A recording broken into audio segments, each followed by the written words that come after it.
사사기를 저희 저번 시간까지 이스라엘이 이제 앞으로 계속 넘어지고 엎치락 뒤치락하는 그 구약의 전체 역사라고 할 수 있는, 또 구약을 넘어서도 예수님 오셔서까지 최근까지도 이어지는 그 넘어짐과 다시 일어섬의 그 역사가 그 시작점을 저번 시간에 저희가 확인을 해봤습니다. 사실 그게 인간적인 마음으로는 별거 아닌 거예요. 인간적인 기준으로. 아니 그거 합리적으로 그냥 내버려 두고 종으로 삼고 그렇게 가지. 그리고 당장 어려울 때는 힘들어서 기도하지만 하나님께서 그 기도를 받으셔서 다시 기회를 주시잖아요. 어떤 기회를? 회개할 수 있도록, 그 회개 열매를 맺을 수 있도록 기회를 주시는데 그 기회를 항상 이스라엘이 못 잡고 져버렸습니다. 근데 안타깝게도 제가 말씀드렸던 것처럼 사사는 원래 판관이에요. 지금 현대사회에서도 판결이 하나 나오면은 그것이 완전 그 기준이 돼가지고 엄청난 사회 반향을 일으키는 것처럼 그 하나님의 말씀을 어떻게 적용시킬지, 언제 때, 환난의 때 말고 그냥 일상 때 그 말씀을 그 마음 뜻대로 성령 안에서 그 마음을 알아서 적용시키는 데 도움이 되는 통로가 되는 게 바로 사사입니다. 그래서 판관인데 여기 기록들을 보면 주로 어떤 때 등장해요? 이 사사들이 어려운 일을 겪을 때 등장하는 거예요. 그리고 짧은 기록이지만 우리가 드보라를 통해서 봤죠. 라마에서 판결을 받으러 다 드보라한테 가는 거예요. 그게 일상입니다, 원래는. 근데 일상이 기록되어 있기보다는 어려울 때가 주로 기록이 돼 있다 보니까 우리에게 마치 숫자, 하나님의 뜻이 이루어지는 것 0에서부터 플러스 100, 그리고 하나님의 심판 0에서부터 마이너스 100이라고 치면 이 마이너스 80, 90 넘어가서 심판이 있을 때 이 이스라엘이 부르짖고 그것 때 하나님께서 이 압제를 거두어 주시면 0이 된 게 아니라 아직은 마이너스 상태인 거예요. 이 기회가 뭐냐면 당장 육체적으로는 평안해 보이지만 이것을 회개 열매를 맺으는 겁니다. 플러스 100까지 가야 되는 거예요. 이 가나안 족속을 다 진멸하고 없애는 것까지. 그런데 항상 여기서 머물다가 다시 마이너스로만 가고 이 플러스 100으로 가지 않았던 것을 우리가 기록을 통해서 워낙 보다 보니까 그게 우리 일상이 돼버렸어요. 우리 실제 인생에서도. 하나님께서 우리에게 압제를 거두시고 평안을 잠깐 주시는 그 이유는 하나님께서 우리에게 말씀하신 그 뜻을 이루라고. 하나님 그것까지 가야 되는데 거기서 안 가고 항상 당장은 좀 어려움 없으니까 괜찮다 그러고 있다가 그게 0도 아니고 마이너스 상태인데 다시 어려움 가운데 거하면 또 기도하고 이게 반복이고 한국도 지금 제가 아는 수준만 해도 대한민국 건국 이후로 이거 계속 반복했어요. 사사기도 마찬가지입니다. 자, 그래서 이제 좀 자세하게 이제 기록되어 있는 6장부터를 저희가 보려고 합니다. 사사기. 그래서 우리가 추구해야 될 바는요, 단순히 평안이 아니라 하나님의 뜻이어야 됩니다. 상황이 어려우니까 좀 편하게 해주세요. 이게 우리 추구할 바가 아니라 평안하던 어려움 가운데 있던 하나님, 내가 순종해야 될 바, 행해야 될 바가 무엇입니까? 하나님께서 저를 통해 이루고자 하시는 뜻이 무엇입니까? 그것을 분명히 우리가 알고 그것을 추구해야 됩니다. 하나님의 뜻을. 아멘이죠? 평안을 추구하시면 안 돼요. 하나님의 뜻을 추구하는데 평안은 따라올 수 있지만 평안 그 자체가 하나님의 뜻보다 더 우선될 수가 없습니다. 미묘하게 차이가 있어요. 엄청난 차이. 자, 사사기 6장 어떻게 시작하냐면 1절 이스라엘 자손이 또, 사사기에 보면 또 아니면 다시, 이 표현 엄청 많이 나옵니다. 또 아니면 다시, 둘 다 똑같은 말이죠. 이스라엘 자손이 또 여호와의 목전에 악을 행하였으므로 여호와께서 7년 동안 그들을 미디안의 손에 붙이시니 미디안의 손이 이스라엘을 이긴지라. 적이 왜 이겨요, 이스라엘을? 이스라엘의 문제인 거예요. 적이 센 게 문제가 아니고. 적이 아무리 세도 애굽 보십시오. 뭐 철병거 갖고 있는 가나안 족속 보십시오. 적을 센 거 우리가 따지는데 그게 중요한 게 아니에요. 내가 주님께 온전히 있냐가 중요한 거예요. 우리가 몇 번이나 얘기하지만 이게 그냥 듣기 좋은 교리가 아니고 우리 일상의 실제입니다. 그래서 이게 미디안이 이스라엘을 이기고 있는 거예요. 그래서 3절 레위기서 26장 16절의 기록처럼 언약의 저주 어떻게 되는지 기록처럼 3절 이스라엘이 파종한 때면 미디안 사람, 아말렉 사람, 동방 사람이 치러 올라와서 진을 치고 가사에 이르도록 토지 소산을 멸하여 이스라엘 가운데 먹을 것을 남겨두지 아니하며 양이나 소나 나귀도 남기지 아니하니. 와, 이들 숫자가 일단 많습니다. 숫자가 많아서 이들이 올라오면 어디로 올라옵니까? 아말렉, 미디안, 동방. 아말렉, 미디안 이쪽이죠. 아말렉, 미디안, 동방 쫙 쓸어서 어디까지? 가사, 여기까지 그냥 다 쓸어버린다는 거예요. 먹을 거를. 파종을 열심히 해도 다 뺏기는 겁니다. 대저에게. 이들의 숫자가 또 많아요. 마치 메뚜기 떼같이 들어오니. 5절에 메뚜기 떼같이 들어오니. 다 쓸어먹고 가는 겁니다. 6절 이스라엘이 미디안을 인하여 미약함이 심한지라 이에 이스라엘 자손이 여호와께 부르짖었더라. 자, 이 6절에서 이 미약함은요 히브리 말로 달랄입니다. 달랄. 이 뜻이 뭐냐면 미약해지는 것도 미약해지는 거지만 경제적으로는 가난케 된다는 뜻이에요. 우리가 언약의 저주를 보면 초반에 하나님께서 이 백성을 미워하는 지도자를 세우고 그 다음부터 같이 맞물려서 이어지는 게 경제적으로 어떻게 되는 거예요? 경제적으로 무너지고 망하는 거죠. 가난해지는 것. 자, 이게 다 언약의 저주를 따라서 일어나고 있는 일입니다. 자, 이게 경제적으로 어려워지니까 이스라엘 자손들이 7절 부르짖는 거예요. 하나님께. 그랬더니 보십시오. 그 응답을 잘 보십시오. 어려워서 부르짖었더니 그 응답이 8절부터 10절까지가 그 응답입니다. 첫 번째 응답. 그게 뭐냐? 여호와께서 이스라엘 자손에게 한 명의 선지자를 보내사, 한 명은 보내는 게 중요한 게 아니에요. 선지자를 보내사 뭐냐? 하나님께서 하나님 말씀 전해주는 거예요. 선지자를 보내사 그들에게 이르되 이스라엘 하나님 여호와의 말씀에 내가 너희를 애굽에서 인도하여 내며 그 종되었던 집에서 나오게 하며 9절 애굽 사람의 손과 너희를 학대하는 모든 자의 손에서 너희를 건져내고 그들을 너희 앞에서 쫓아내고 그 땅을 너희에게 주었으며 내가 또 너희에게 말하기를 나는 너희 하나님 여호와니 너희에 거하는 아모리 사람의 땅의 신들을 두려워하지 말라 하였지만 너희가 내 목소리를 청종치 아니하였느니라 하셨다 하니라. 이게 응답입니다. 어려울 때 부르짖었더니 나오는 응답이 뭐냐면 너희가 지금 어려움을 왜 당하는지에 대한 하나님의 책망이 옵니다. 여러분 이게 진리의 사랑이 성경에서 가장 중요한 맥락인데 말세에 보면 사람들이 왜 하나님을 자기 마음속에 멋대로 자기가 좋아하는 하나님을 만들고 그것을 스스로 옳은 것으로 여기냐면 그게 사랑의 이름을 달고 있는데 진리의 사랑이 아니라 인본적인 좋은 게 좋은 사랑인 거예요.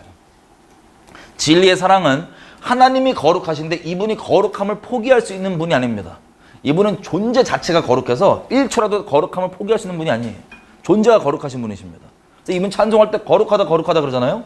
이 거룩함이라고 하면 죄와 섞일 수가 없는 거예요. 가장 좋은 복이 뭐냐면 죄에서 떠나는 게 우리에게 사람이 누릴 수 있는 가장 좋은 복입니다. 그 복된 길을 우리에게 제시를 해주면 우리가 존재가 죄인이다 보니까 그 복된 말을 우리가 복되게 여겨요? 싫게 여겨요? 싫게 여기는 거예요.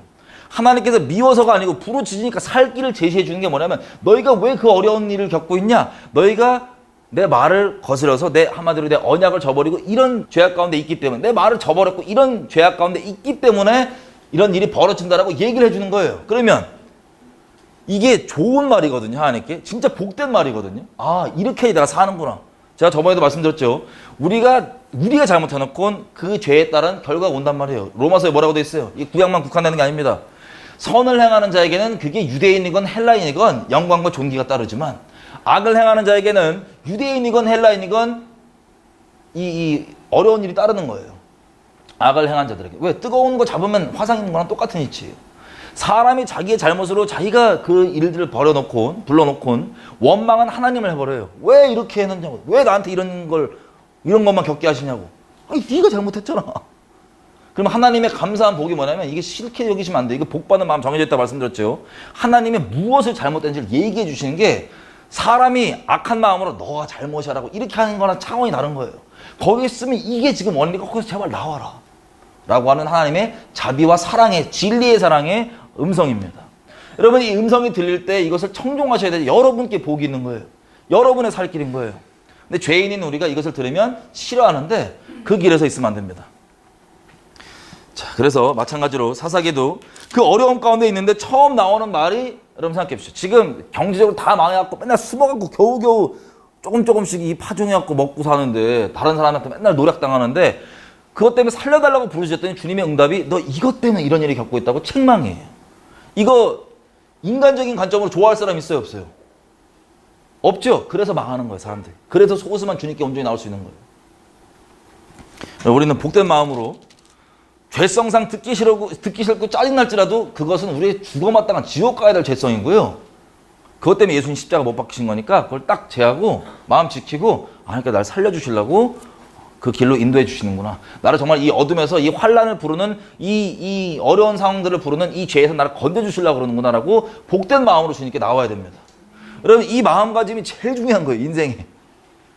이게 단순히 하나님께서 우리에게 좋은 길로 인도해 주시는 게 아닌데 우리가 일부러 좋은 길이라고 생각해야지 여겨야지라고 우리가 그렇게 막 정신 집중해갖고 막 그렇게 스스로 세뇌하는 게 아니고 그게 실제예요.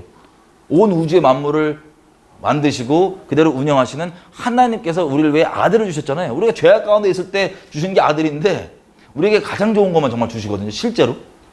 그럼 그렇게 얘기해 주시는 게 우리가 인간적인 완악한 마음으로 싫어할 게 아니라 겸비한 마음으로 그 앞에 무릎 꿇고 갈 수 있는 것.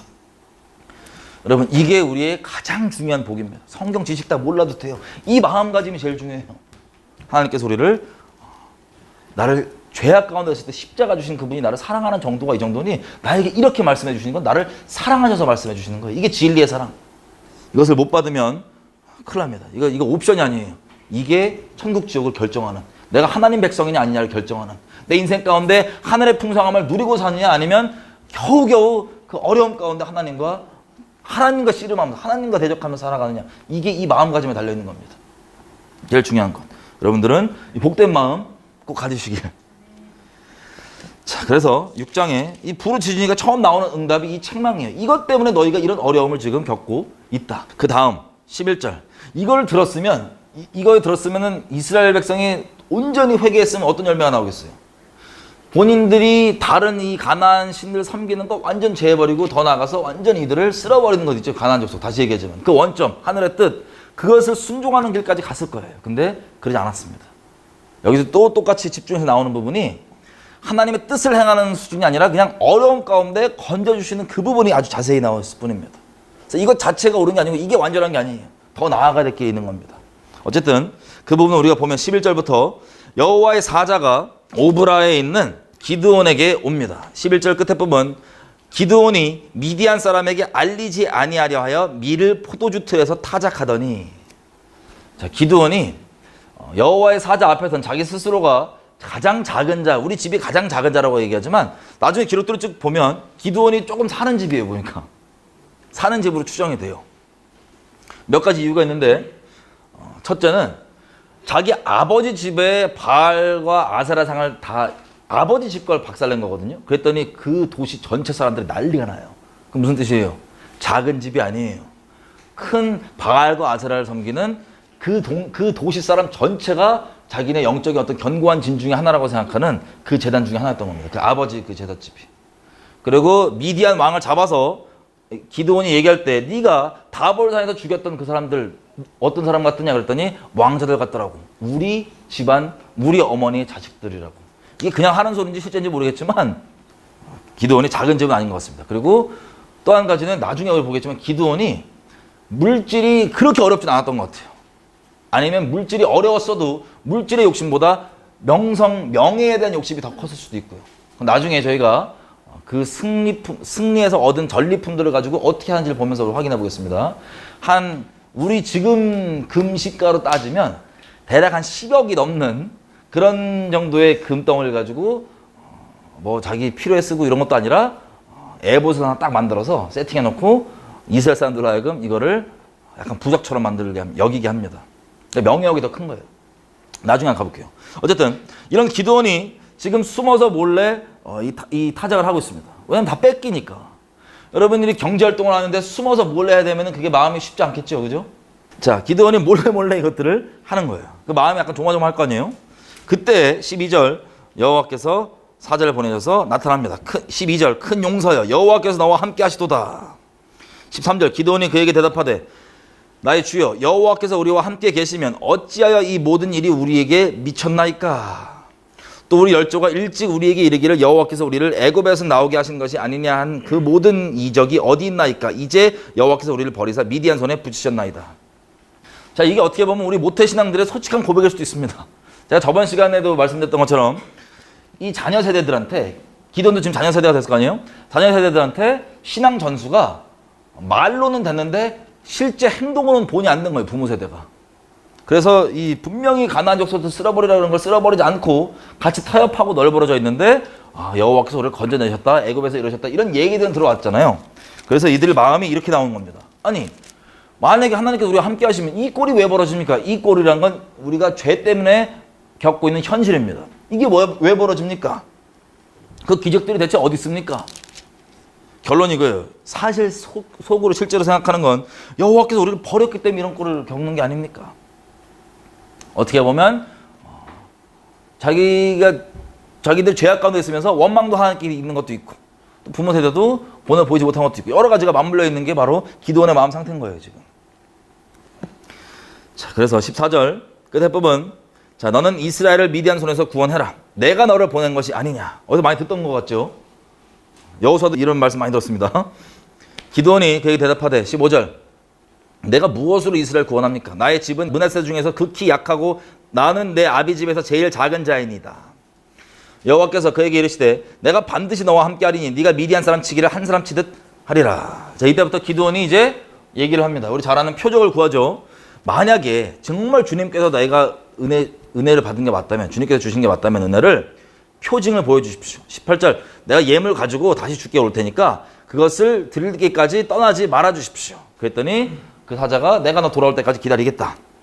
그래서 염소새끼를 하나 준비해갖고 무교 전병을 만들어가지고 이걸 담아서 스프까지 담아가지고 옵니다. 그랬더니 20절, 하나님의 사자가 그에게 이르되 이것을 여호와 반석 위에 올려놓으라. 그 국을 스프를 쏟아라. 그랬더니 21절, 여호와의 사자가 손에 잡은 지팡이로 끝을 확 내밀었더니 불이 확 나서 이것들이 살라지고 여호와의 사자는 떠났습니다. 22절, 그때 이것을 보고 나서야 기드온이 이게 여호와의 사자인 줄 알고 슬프도소이다. 주 여호와여, 내가 여호와의 사자를 대면하여 보았나이다. 아멘. 아멘.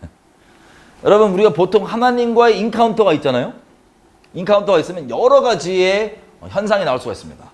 하나님과 인카운터가 있으면 하나님의 사랑이 부어져서 막 위로도 있고 눈물도 나고 기쁘기도 하고, 이게 우리가 주로 생각하는 하나님과 인카운터예요. 근데 성경을 보면 다시 말씀드리지만 상당수 하나님과 인카운터는 다 두려워합니다. 베드로도 마찬가지예요. 다 인카운터를 딱 하면 두려운 거예요. 왜? 자기가 죄 있는 거 아니까. 그래서 여러분, 하나님께 뭐가 왔는데 두렵다 그러면 그게 기준이 아닌 거 이제 정리되셨죠? 여러분들이 평안하게 느끼냐, 여러분 마음에 위로가 되냐, 여러분이 기준이 아니에요. 하나님이시냐 아니시냐, 말씀이냐 아니냐, 이게 유일한 기준인 거예요. 아멘이죠? 기드온도 지금 반신반의로 이 테스트 해보다가 확 놀란 거죠. 진짜 하나님이시구나. 그랬더니 23절, 어느 정도로 무서워했냐면, 여러분 죽음의 공포를 겪어본 적 있으세요?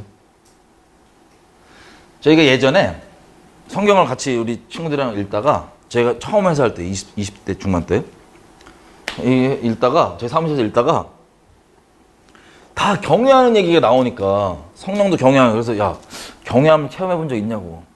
없대는 거예요 다들. 우리 하나님께 똑바로 있는 게 아니다, 구하자.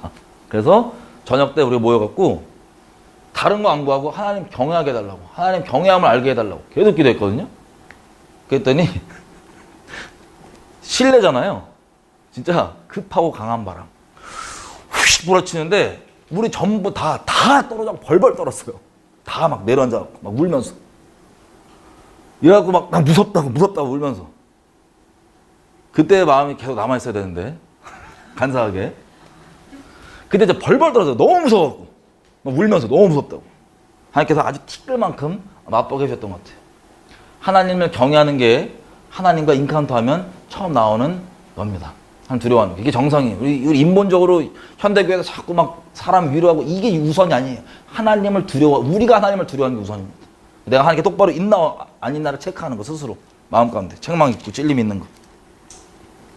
그래서 기드온도 지금 어느 정도로 무섭냐면 23절 보십시오. 여호와께서 그에게 이르시되 너는 안심하라, 두려워 말라, 죽지 않으리라. 죽을 거라 생각했던 거예요. 무서워했던 정도가 자기 죽었다라고 생각한 거예요 실제로.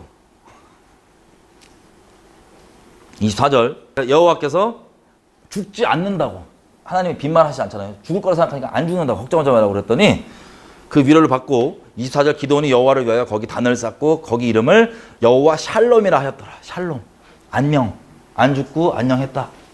여호와 샬롬. 자, 25절, 이날 밤에 여호와께서 기드온에게 이르시되 너의 아버지의 소, 곧 7년 된 둘째 숫소를 취하고 너의 아버지에게 있는 바알의 단을 헐며 단 곁에 아사라상을 찍고, 그리고 이 위에 여호와를 위하여 규례대로 한 단을 쌓고 그 둘째 숫소를 취하여 네가 찍은 아세라 나무로 번제를 드릴지니라. 27절, 이에 기드온이 종 10명 데리고, 종 10명 부릴 정도면, 그것도 몰래 수행하는데 10명 부릴 정도면 집이 못 사는 거 아니겠죠?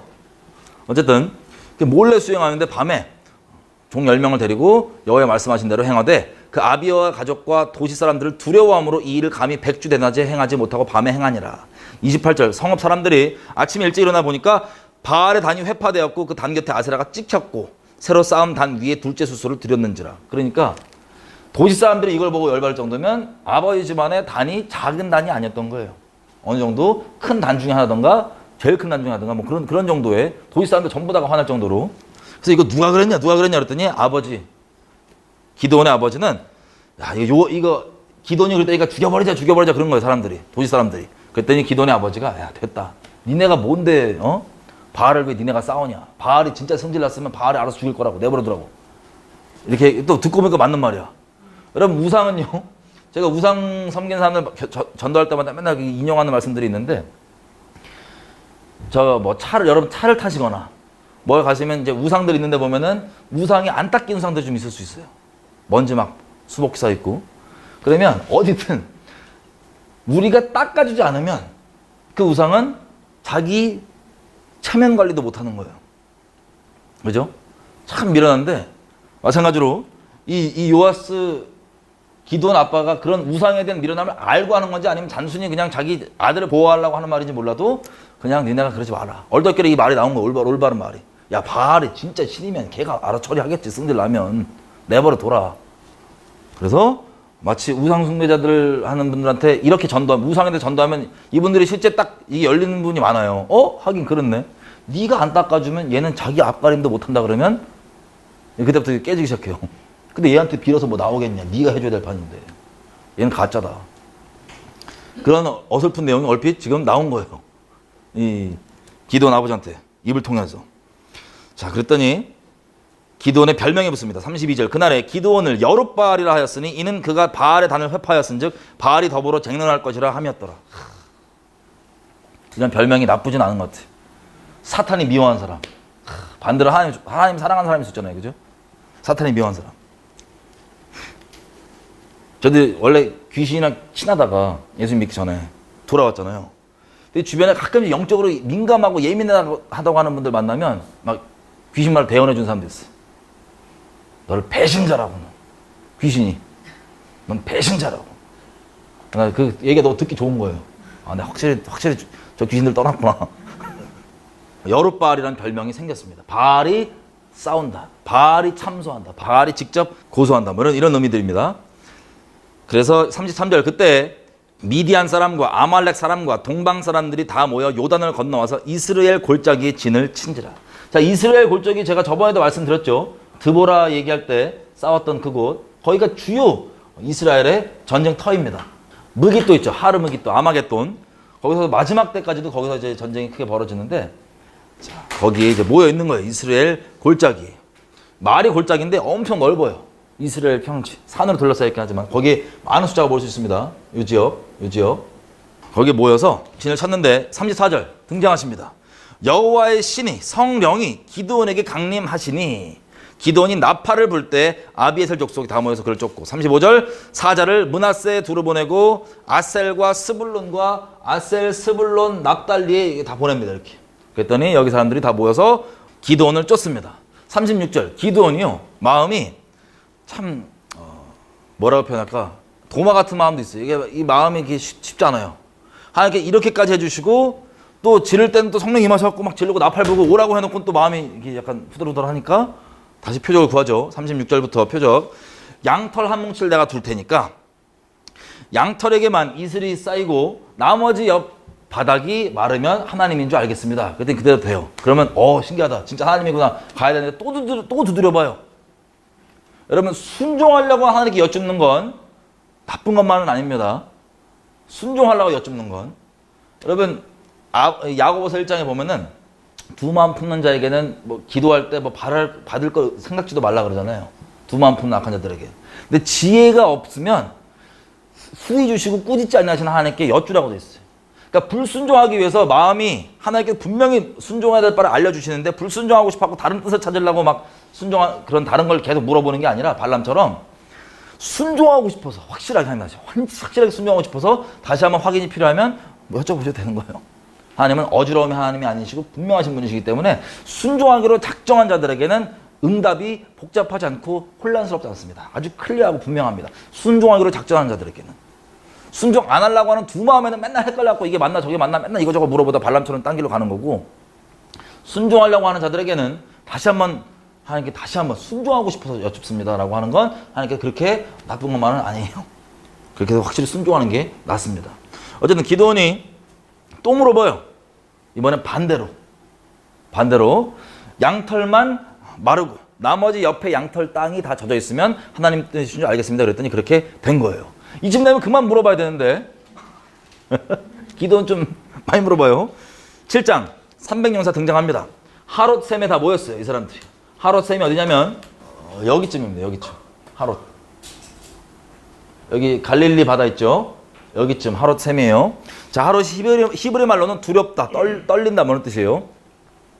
자, 여기다 모여가지고 미디안과 맞짱을 뜨려고 지금 섰습니다. 2절 여호와께서 기드온에게 이르시되 너를 쫓은 백성이 너무 많은즉 내가 그들의 손에 미디안 사람을 붙이지 아니하리니 이는 이스라엘의 나를 거스려 자긍하기를 내 손이 나를 구원하였다 할까 함이라. 여러분 신명기 20장 8절 보면은 전쟁 나가기 전에 하나님께서 주신 규례가 뭐예요? 뭐 포도원, 그리고 뭐 약혼한 애들, 뭐 한 애들, 그리고 마지막에 두려워하는 애들은 들어가라 그러죠. 전쟁이 그 수에 있지 않고 여호와께 달려있기 때문에 들어가라는 거예요. 괜히 다른 사람 마음만 낙심시키지 말고. 여기도 마찬가지로 그거에 따라서 하나님께서 얘기를 합니다. 야, 두려워하는 애들은 가라. 그리고 22절 읽었던 것처럼 한 가지 뭐냐면 우리를 위한 부분이 뭐냐면 그렇게 많은 숫자로 이기면 인간적으로 마음은 조금 든든할 수 있어요. 그리고 말로는 여호와께서 주신 승리다라고 얘기할 수 있지만 마음에 어떤 마음이 생겨요? 높은 마음이 생길 수 있으니까 그런 것들을 우리를 위해서 제해 주시려고. 막상 그 300용사나 기드온은 안 그래도 기드온 지금 긴가민가하고 계속 두려운 마음이 있는데 점점 믿음을 할 수밖에 없겠죠. 숫자를 자꾸 줄이시니까 하는 음성이. 그래서 이게 이기면 누가 승리해 주신 거예요? 여호와께서. 나중에 숫자를 보면요 어마어마한 숫자예요. 12만이 넘어요. 물리친 숫자가 300으로. 3절 그러니까 하나님이 너희가 교만할까봐 우리에게 은혜 베풀어 주시는 거예요. 제가 말씀드린 것처럼 우리가 믿는 것도 교만치 않는 것도 다 돌아보면 하나님의 은혜로밖에 안 됐다고 우리가 고백할 수밖에 없습니다. 하나님 은혜예요. 우리가 잘나서가 아니에요. 우리는 선한 게 나지가 않아요. 주님의 은혜로 하나님 거룩하신 이름을 위해서 우리 인생 가운데 계속해서 우리를 겸손한 길로 인도해 주시고 의의 길로 인도해 주십시오. 하나님의 이름을 위해서. 우리가 잘나서가 아니고 더더욱 하나님께 겸손해질 수밖에 없고 더더욱 주님께 매달릴 수밖에 없게 됩니다. 어쨌든 3절 이제 너는 백성의 귀에 말하기를 누구든지 두려워 떠는 자는 돌아가라. 길앗산에서. 그도 그럴 게 지금 3만 2천 명 모였는데 3만 2천 명이 12만 명 넘는 더 대군. 기록된 숫자만 13만 5천 명 넘어요. 걔네랑 맞짱 뜨고 딱 서니까는 안 그래도 우리를 맨날 다스리던 이 주님 같은 역할로 있던 그런 주인 행세하던 족속들인데 심리적으로 마음이 어렵겠죠. 그래서 두려운 애는 가라 그랬더니 돌아간 백성이 2만 2천 명이 갑니다. 3절 끝에 부분. 돌아간 백성이 2만 2천 명이요 남은 자가 1만 명이었더라. 4절 여호와께서 또 기드온에게 이르되 백성이 아직도 많으니. 여유로우신 분 우리 주님은 우리랑 아예 다르시기 때문에 아주 여유로우셔요. 아직도 많다. 지금 기드온은 지금 속으로 10,000명밖에 안 남았다고 이러고 있을 텐데 아직도 많으니. 기드온도 코너에서 믿음으로 갈 수밖에 없는 코너에 계속 올리죠. 이게 좋은 겁니다. 그래서 야 물을 한번 먹여봐라. 그래가지고 물 먹을 때 어떻게 먹어요? 쪼그려 먹는 애, 무릎 꿇고 먹는 애, 아니면 이렇게 먹는 애 구분해라. 그랬더니 이렇게 먹는 애가 300명이에요. 기드온이 속으로 어땠을까요? 제발 쟤네 300명 냅두고 다 보내라. 그렇게 된 겁니다. 자 그렇게 해서 8절 이에 백성이 양식과 나팔을 손에 든지라. 9절 이 밤에 여호와께서 기드온에게 이르시되 일어나 내려가서 적신을 치라. 내가 그것을 너희 손에 붙였느니라. 10절 만일 네가 내려가기를 두려워하거든 너희 부하 부라, 이름이 부라예요. 부라를 데리고 진으로 내려가서 그들이 하는 말을 들으라. 그 후에 너희 손이 강하여져 능히 내려가서 그 진을 치리라. 자 기드온이 구한 건 아닌데 두려움을 아시니까 하나님께서 데리고 가 보라고. 정 두려우면 정 확인이 필요하면 내려가 보라고. 내려가 봅니다. 그랬더니 뭐라 그럽니까? 딱 들어봤더니 꿈을 13절 기드온이 그것에 이른즉 어떤 사람이 그 동무에게 꿈을 말하여 이르기를 내가 한 꿈을 꾸었는데 꿈에 보리떡 한 덩어리가 미디안 진으로 굴러 들어와서 한 장막에 이르러 그것을 쳐서 무너뜨려 엎드렸더니 곧 쓰러지더라. 그랬더니 그 동무가 대답하여 가로되 14절 이는 다른 것이 아니라 이스라엘 사람 요아스의 아들 기드온의 칼날이라. 하나님이 미디안과 그 모든 군대를 그의 손에 붙이셨느니라 하더라. 내가 이 미디안 장관이면 이런 놈들 찾아갖고 다 쫓아낼 거야. 일단 목을 잘라버리든가. 다 보는 데서. 어디 지금 군기를 어지럽히고 있어. 보세요. 얘네가 하는 말이 뭐냐면 보리떡이랍니다. 얘네가 항상 뭐 보리건 뭐건 추수 파종할 때마다 올라가고 수금 받듯이, 깡패가 수금 받듯이 이걸 다 쓸어 왔잖아요. 그 보리떡은 지네가 쓸고 가서 먹는, 이걸 통해서 먹었던 양식이에요. 쉽게 얘기하면. 물론 보리라는 히브리 말이 거칠거칠하다는 의미도 있습니다. 이 떡은 레헴이에요. 베들레헴 할 때 레헴. 레헴에 싸우다라는 뜻도 있는데 어쨌든 그건 뭐 해석은 됐고, 중요한 건 뭐냐면 1차적으로 봤을 때 자기들이 맨날 수금하러 가서 이스라엘한테 받아가 갖고 지네가 만들어 먹던 밥인데 그 여유로운 밥이 오히려 그 떡이 자기네를 굴러가서 친다는 거예요. 치고 지네가 막 쓰러지는데 꿈을 얘기했대. 해석이 더 중요해. 그 옆에 드는 게 듣더니 맞는 말이죠. 해석이. 그죠? 듣더니 하나님이 우리 죽이신다고. 이스라엘에게 이 승리를 주신다고. 여러분, 여기에서 기드온이요, 우리가 알고 있듯이 어떤 마음이 있어요? 마음이 담대함이 있어요? 두려움이 더 커요? 두려움이 크죠? 꿈이건 뭐 환상이건 생각이건 그걸 뭐라고 표현하든 간에 그건 영적인 겁니다. 그래서 이게 오는데 기드온에게는 아주 집중돼서 이 꿈처럼 이런 꿈을 꿨더라고 기록은 안 돼 있지만 생각으로만 보더라도 담대함이 아니라 두려움이 있다는 건 이것도 영적인 생각이 지금 들어오고 있는 거예요. 기드온에게 지금 야 혹시 망하면 어떡해, 혹시 잘못되면 어떡해라는 이 마귀의 거짓말이 아니에요. 그 두려움이 실체잖아요. 그것들을 옆에서 계속 기드온에게도 귀신이 집어넣고 있다는 소리, 안 집어넣고 있다는 소리예요? 집어넣고 있다는 소리예요. 근데 믿음으로 계속 그 두려움들을 제끼고 진리를 붙잡는 거예요. 믿음으로, 의지적으로. 하나님의 도우심을 따라서. 근데 반대로 여기 보세요. 지금 이 상대편 미디안 진영에도 꿈이 왔습니다. 이건 하나님께로부터 온 꿈이에요. 해석도 하나님께로부터 온 거. 근데 하나님께로 왔냐 귀신으로부터 왔냐를 떠나서 지금 기드온에게는 귀신의 영적 공격이 있는 걸로 추정이 돼야 한대요. 있어요. 두려움을 계속 집어넣어주는, 옆에서 막 이렇게 일어나지 않은 그 일들을 가지고 이렇게 되면 이렇게 큰일 난다. 두려움. 그러면 잘 보십시오. 꿈이 나왔어요. 꿈 얘기로 딱 그냥 축약해서 얘기해 볼게요. 그게 생각이든 뭐 불길한 느낌이건 그건 둘째치고 꿈이라고 딱 축약해서 샘플을 들어볼게요. 우리가 하나님의 뜻을 행하려고 할 때, 아니면 무언가를 할 때 하나님께서 우리에게 그렇게 하라고 말씀해 주시고 꿈으로도 확인해 주시는 경우도 있지만 반대로 마귀가 그 일을 행할까 봐 방해하기 위해서 안 좋은 생각과 꿈을 주는 일도 있을까요, 없을까요? 있어요. 지금 기드온도 생각으로, 꿈은 아니지만 생각으로 지금 두려운 마음을 계속 받잖아요. 이게 양쪽에 벌어진 일입니다. 그럼 뭐를 붙잡느냐가 중요한 거예요. 무조건 느낌이 좀 안 좋은데? 무조건 이런 꿈을 꿨는데 그 꿈 자체가 중요한 게 아니고 그 꿈을 통하여서 확인되는 하나님의 말씀은 뭐냐예요. 기드온에게는 꿈은 아니지만 생각으로, 꿈이라고 쳐봐요. 자꾸 불길하고 약간 이렇게 또 안 되는가, 어려운 거 아니라고 하는 생각이 옵니다. 혹은 꿈이 옵니다. 근데 여기 왔을 때 이 꿈을 꾸고 그냥 이 두려운 생각을 가지고, 꿈이나 두려운 생각을 가지고 쳐들어가면 안 돼 라고 거기서 끝냈으면 어떻게 되겠어요? 마귀가 이기겠죠? 여러분, 영적으로 이런 꿈이나 이런 게 열려있는 분들, 뭐 환상 이런 게 열려있는 분들은 특별히 확인해야 될 게 뭐냐면 꿈 그 자체가 중요한 게 아니에요. 꿈을 1000번 100번 꿔도 그걸 통해서 하나님이 뭐라고 얘기하시냐가 중요한 거예요. 하나님 말씀이 중요한 거예요. 그러니까 꿈을 무조건 제끼라 이런 뜻이 아닙니다. 말씀을 위해서 그게 방해인지 아니면 하나님께서 담당해 주시는 건지, 그걸 말씀을 위해 그게 존재하는 건지, 그 꿈도 꿈 자체가 여러분의 인생을 결정하게 만들면 안 됩니다. 하나님 말씀이 결정하게 만들어야 돼요. 왜? 방해가 반대선에 있을 수 있거든요. 해석도 중요해요. 옆에 듣고 있다가 야 하나님 우리 죽이셨네. 그러면 튀던가 니네 둘은. 이해가 되시죠? 꿈과 해몽, 환상 혹은 느낌, 생각 드는 것들 이 자체를 여러분이 민감하게 반응하시면 거기 하나님이 뭐라고 얘기하신지를 확인하시고 그것들에 대한 꿈과 여러분의 느낌과 환상을 대하는 태도를 정하셔야 되는 거예요. 왜냐하면 하나님의 말씀이 무엇을 순종하라고 말씀하시는지 말씀이 분명하면 꿈과 환상은 옵션이 이거 필요 없어요. 느낌도 필요 없어요. 말씀이 실제. 우리 느낌대로 인생 안 들어가요. 말씀대로 들어갑니다. 아멘이죠? 자, 여기서 반대쪽으로 기드온에게는 두려운 생각들을 계속 넣고 귀신들이, 하지만 하나님의 은혜로 담대하게 왔고, 이쪽 미디안 쪽에는 꿈을 준 거예요. 다시 얘기하지만 아마도 이 둘에게는 하나님의 자비의 마지막 기회였을 거예요. 이 꿈이. 이 둘뿐만 아니라 몇 명 또 껐을 수도 있죠. 그 진영에서. 그리고 전쟁은 여호와께 달렸잖아요. 사람 마음가짐이 얼마나 중요하냐면 숫자가 훨씬 많단 말이에요. 이렇게 꿈꾸는 사람 이런 이상한 꿈 해몽 없이 막 그냥 인간적으로 아무 생각 없이 그냥 물리적으로만 싸웠으면 하나님 일단 옆에 두고 물리적으로만 싸웠으면 얘네가 이겼을 텐데, 그죠?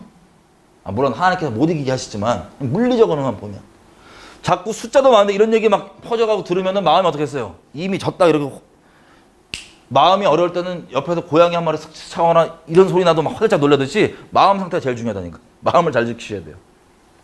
숫자 이렇게 많은데도 마음에 이미 졌다 이게 다 하나님께서 풀어버리신 거예요. 그 내용들 쫙. 그러고 간이 그냥 찔르면 그냥 막 죽는 거지 그냥. 그래서 기드온이 이걸 딱 듣고 15절 기드온이 그 꿈과 해몽하는 말을 듣고 경배하고 이스라엘 진중에 돌아와서 이르되 일어나라 여호와께서 미디안 군대를 너희 손에 붙이셨다. 그래서 100명씩 세 부대로 나눠서 한 손에는 나팔과 빈 항아리 들고 항아리 안에는 횃불을 딱 감추고 그들에게 가서 자 기드온이 말합니다. 내가 하는 대로 해라. 내가 나팔을 불거든 너희도 진사면에서 나팔을 불면서 여호와를 위하라 기드온을 위하라 라고 소리 질러라. 이게 전략이었습니다. 이스라엘에. 그래서 19절 밤 10시 11시 정도에 내려간 거예요. 내려가서 항아리를 깨면서 나팔을 쫙 불고 이렇게 하니까 그 사람들이 안 그래도 쫄아있는 마음에 나팔 보고 하니까는 놀라가지고 지네끼리 쳐 죽이고 난리가 났어요. 도망가고 막. 그래서 놀라니까 이게 뭐라 그래야 돼? 그러니까 친구인데 놀란 마음에 누구 오면 야 일단 찔러보는 이런 걸로 막 찔러 죽이는 거 서로. 놀란 마음에. 그러니까 마음이 제일 중요하다니까. 마음만 시작하면 돼요. 안 믿겠다고 버티는 사람도 만약에 하나님께서 작정해 주셔갖고 그냥 꿈 한번 세게 주시잖아요? 그럼 알아서 그냥 벌벌 떨면서 믿겠다고 와요. 참고로 제 아는 분이 이스라엘의 전도자이신데 살해 협박 엄청 많이 받으시거든요. 실제. 그리고 살해 시도도 많이 받으시고 아들 막 폭탄 테러 당하고 막 전도하느라고 유대인들한테 전도하고 팔레스타인 사람들한테 전도하고. 하루는 이분이 이제 전도를 하고 근데 가끔씩 팔레스타인 사람들 중에 전도받은 사람 중에 불러요. 초청을 밥 먹으러 오라고 죽이려고 세팅해놓고. 근데 본인도 그러시더라고요. 그때 마음이 솔직히 많이 상한데 하나님 은혜가 너무 필요하다. 그래서 자기를 선대하는데 와갖고 죽이려고 세팅해놓고 부르면. 근데 하루는 어떤 이제 자살 테러 하려고 하는 준비하던 애를 복음을 전하고 얘가 뒤집어진 거예요. 자살 테러를 준비하니까 그 집에 팔레스타인 그 집에 자살 테러범이 나오거나 준비한 집이 있으면 선대해줘요. 이슬람 쪽에서. 그러니까 순교자 아직 순교를 하지도 않았는데 막 지원도 해주고 막 띄워주고 막 이렇게 그 집안에서 유명해집니다. 동네에서 다. 근데 그 집의 아들을 제 아는 분 그 전도자분이 만나갖고 뒤집어 놓은 거예요. 예수로. 그리고 다른 청년들이 우러러봤던 테러 준비하던 양반인데 이 청년이 갑자기 예수님 믿고 그러니까 맨날 왕따 당하고 욕먹고 막 핍박당하고 두드려 맞고 막 이런 신세로 바뀐 거예요. 자기 아들이. 그러니까 그 집 아버지가 얼마나 싫겠어요. 전도자를. 짜증날 거 아니에요. 근데 이 전도자 아버지가 맨날 죽여버린다 이렇게 하던 아버지가 하루는 아침 일찍 연락이 오더래요. 자기한테. 빨리 와달라고. 그래서 이분이 날 또 죽이려는 건가. 마음을 막 다잡고 하니까 기도해. 하면 가야 되냐고. 성령께서 가라고. 그래서 갔대요. 갔더니 이분이 하는 말이 어젯밤에 잘라고 이제 침대에서 반 이렇게 누워갖고 책을 딱 보고 있는데 누가 벽을 뚫고 들어오대요. 이렇게. 벽이 안 무너지고 벽을 통과해서 들어오더래요. 들어온과 동시에 꽃향기가 확 나더래. 그러면서 자기가 이러고 앉아있는데 자기 이마에 대고 평안해라 그러면서 이렇게 딱 대고 바로 벽을 뚫고 나가시는데 꽃향기와 함께 나가시는데 자기가 한 번도 태어나서 느껴본 적이 없는 그 팔레스타인 분쟁 지역에서 자랄 때부터 북한 사람들처럼 맨날 증오와 미움과 이거 듣고 자랐는데 유치원 때부터 부모 때부터 이스라엘 유대인 놈들이 우리 거 뺏었다 이거 듣고 자라고 한 번도 평안이 없었을 거 아니에요. 진리를 모르는데 딱 이러고 나가는데 자기가 한 번도 경험 못하면 평안이 확 임하더래. 자기한테 밤을 샌 거예요. 저분은 누굴까? 이건 뭐지? 난 누군가 여긴 어딘가 밤새도록 한 거예요. 그러다가 생각했던 게 믿음 들으면서 난다고 자기에게 전도했던 이 예수 같더래. 감으로. 당연히 예수님이시죠. 그래서 아침이 되기를 기다렸다가 전화를 바로 한 거예요. 나 어제 이런 일이 있었는데 혹시 그게 네가 말하는 예수님이냐? 그래서 집안들이 믿게 됩니다. 할렐루야. 하나님께서 완악한 사람들 믿게 하시려면 작정하시면 돼요. 마음을 잘 지켜야 됩니다. 아무리 완악하게 까불어도 하나님이 그냥 한번 이렇게 하면 믿을 사람 믿고, 우리는 어떻게 될지 모르니 우리에게 맡겨진 사명들을 미련한 방법으로, 전도에 미련한 것을 기뻐하시고 또 기뻐하시니까 우리는 미련한 방법으로 하나님과 함께 동역을 하는 겁니다. 우리가 필요 있어서가 아니라 하나님께서 마음을 나눠주시려고. 가끔씩 하나님 안에서 막 크게 쓰임받고 싶다고 여기 이제 꽂히신 분들이 또 다른 우상이거든요. 하나님께 내 인생을 아끼고 싶지 않은 마음은 너무 귀한 마음이지만 그게 아니라 그냥 크게 쓰임받고 싶다. 세상 기준으로. 이거 우상이에요. 우상. 크게 쓰임받고 싶은 거 얘기 들어보면 또 막 집회를 막 수만 명 집회 막 이런 거 해야 되고 뭐 이렇게 생각하시더라고요. 여러 사람이 막 내 말을 전하는 거 듣고 뒤집어지고, 물론 그러면 좋은데, 크게 쓰임받는 건 하나님 목숨 다해 사랑하면 하나님께서 알아서 하시는 겁니다. 우리가 선교를 나가든 뭘 나가든 우리와 함께 동역하신 걸 주님이 기뻐하시는데, 중요한 건 우리의 능력 때문에 그 하나님 나라가 확장되는 게 아니에요. 이런 식으로 지금 이슬람권에도 주님이 방문하시는 거 많은 얘기 뭐 건너서 들어보신 적 있으시죠? 마을 통째로 천사들이 막 집단 방문하고 막 하나님이 가시고 찾아가시고 꿈마다 막 마을마다 하나님 작정하시면 구원이 됩니다. 그렇게. 근데 우리가 동역하시는 이유는 우리와 마음을 나누고 싶으셔서예요. 제가 맨날 얘기하잖아요. 이게 만약에 고장 나잖아요. 이거 고치면, 저 혼자 고치면 편해요. 근데 고칠 수 있는 능력이 있기 때문에, 전능하기 때문에, 제가 만약 하나님이면 고치면 돼요. 근데 제 아들이 고다 이제 막 태어난 이놈이 아빠는 고치겠다고 붙었고 여기 막 이렇게 막 고치겠다고. 그럼 이게 고쳐져요? 아니면 방해가 돼요? 고쳐지는 것 자체로 따지면 방해가 돼요. 근데 이거를 고칠 수 있는 능력이 내가 있지만 같이 그거를 해요. 왜? 얘의 힘을 빌어야만 되는 게 아니고 얘가 없는 게 더 편한데, 사실은 효율적으로 따지면 얘랑 마음을 나누는 게 목적인 거예요. 우리 하나님이 그러신 분이십니다. 우리가 크게 쓰임받는다 뭐한다 그게 아니라 하나님께 마음을 드리고 하나님께 마음을 기다리시는 거예요. 이해가 되세요? 하나님 그러신 분이십니다. 어쨌든 300명이 나팔을 빡 부니까 22절이에요. 7장. 지대들끼리 막 칼로 놀란 마음에 막 등장하니까 밤에 막 서로 찌르고 난리가 난 거예요. 그렇게 해서 서로 찌르면서 막 도망 막 가다가 23절 막 이스라엘 사람들 따라가는 거죠. 이제 승기를 잡은 거예요. 24절 기드온이 사자를 보내어 에브라임 온 산지로 두루 행하게 하여 말하기를 내려와서 미디안 사람을 치고 그들을 앞질러 벳바라와 요단에 이르기까지 나루턱을 취하라 하매 이에 에브라임 사람들이 다 모여서 벳바라와 요단에 이르기까지 나루턱을 취하고, 여기 지금 갈릴리 바다입니다. 다볼산이에요. 이스라엘 평야 골짜기. 여기 하롯의 우물. 여기서부터 치고 전쟁을 막 쫓아가는데 에브라임한테 얘기를 한 거예요. 빨리 가서 여기 요단 강 건너기 전에 강 나루터를 차지해갖고 쳐라 나머지 애들을. 그랬더니 미디안의 지도자 중에 오렙과 스앱이라는 사람을 잡아서 에브라임이 잡아 죽입니다. 그리고 8장. 그 잡아서 머리를 들고 에브라임 족속이 기드온에게 나온 거예요. 에브라임 사람들이 기드온에게 이르되, 이 부분 잘 보셔야 됩니다. 또 나와요. 미디안 사람들이 기드온에게 이르되 네가 미디안과 싸우러 갈 때 우리를 부르지 아니하였으니 우리를 이같이 대접하면 어찌미뇨 하고 크게 다투는지라. 아니 전쟁 있으면, 그 큰 전쟁 있을 때 지네가 빨리 나오시지. 안 나오고 있다가 왜 이제 불러갖고 우리 전쟁에 빼먹었냐. 그리고 막 기드온한테 심히 다툰 거예요. 크게 다툰 거예요. 세게.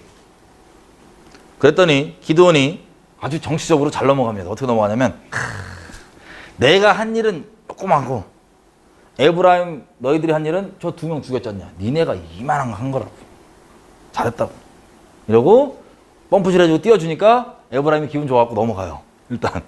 그랬더니 3절 마지막 부분 이렇게 얘기하니까 기드온이 이 말을 하매 그들의 노가 풀리니라. 4절 기드온과 그 쫓은 자 300명이 요단에 이르러 건너고 비록 피곤하나 따르며, 밤부터 지금 계속 전쟁하잖아요. 그죠? 밤새도록. 피곤하지만 따르면서 숫곳 사람들에게 이르되, 숫곳이에요. 건너고 따라가는 거예요. 숫곳 사람에게 이르게 우리가 너무 지금 배고프니까 밥을 좀 달라고. 우리가 미디안의 두 왕 세바와 살문나를 지금 쫓아가고 있다. 밥 좀 달라고. 그랬더니 뭐라 그럽니까? 이들이 하는 말이, 숫곳 사람들이, 야 세바랑 살문나가 니네 손에 지금 있지도 않잖냐. 우리가 니네 군대한테 밥을 왜 주냐. 7절 기드온이 이르되 그러면 여호와께서 저 둘을 내 손에 붙이신 후에 내가 들가시와 찔레로 너희 살을 찢으리라 하고, 또 지나서 더 갑니다. 브누엘이라는 곳이 있습니다. 여기 가서 또 우리에게 밥 좀 달라고 그랬더니 이들이 똑같이 대답하는 거예요. 그랬더니 기드온이 9절 내가 평안히 돌아올 때 이 망대를, 브누엘 망대를 헐어버릴 것이다. 그렇게 해서 칩니다. 적군이 이제 다 도망 끝난 줄 알고 있었던 거기에서 갈골에서 있다가 적군 다 이렇게 쉬고 있는데 쳐들어가 갖고 깨버립니다. 그래서 그 두 왕을 잡아서 오는 거예요. 13절 기드온이 돌아오다가 어디 돌아옵니까? 이 길로 돌아오는데 숫곳에 사는 청년 하나 잡은 거예요. 잡아갖고 기드온 마음이 복수심에 불타갖고 물어봐요. 야, 니네 숫곳 그 도시에 지도자 이름 딱딱 불러봐. 그래갖고 77명을 딱 리스트업합니다. 다. 뭐 하려고? 세상 말로 조지시려고. 철저하게 이 복수하려고 리스트를 기록을 딱 해놔요. 77명. 기록을 하고 돌아와서 숫곳 사람들에게 15절입니다. 뭐라고 얘기하면 니네가 나 놀렸지. 니네가 나 그때 놀렸지. 근데 봐라. 내 손에 이 세바와 살문나 이 두 놈 미디안 왕이 있지 않냐. 그리고 16절 장로들을 잡아가지고 들가시와 찔레로 숫곳 사람들을 징벌하고 그리고 17절 분후엘 망대를 헐어버리며 그 도시 사람들을 죽이니라. 와 무서워요. 기드온이 자기네 사람들을 그냥 그렇게 했다고 죽여버렸습니다. 자 그래서 18절 아까 말씀드린 부분 이에 기드온이 세바와 살문나에게 묻되 너희가 다볼 산에서 죽인 자들이 어떤 자들이냐. 그들이 대답하되 모두 왕자 같더라.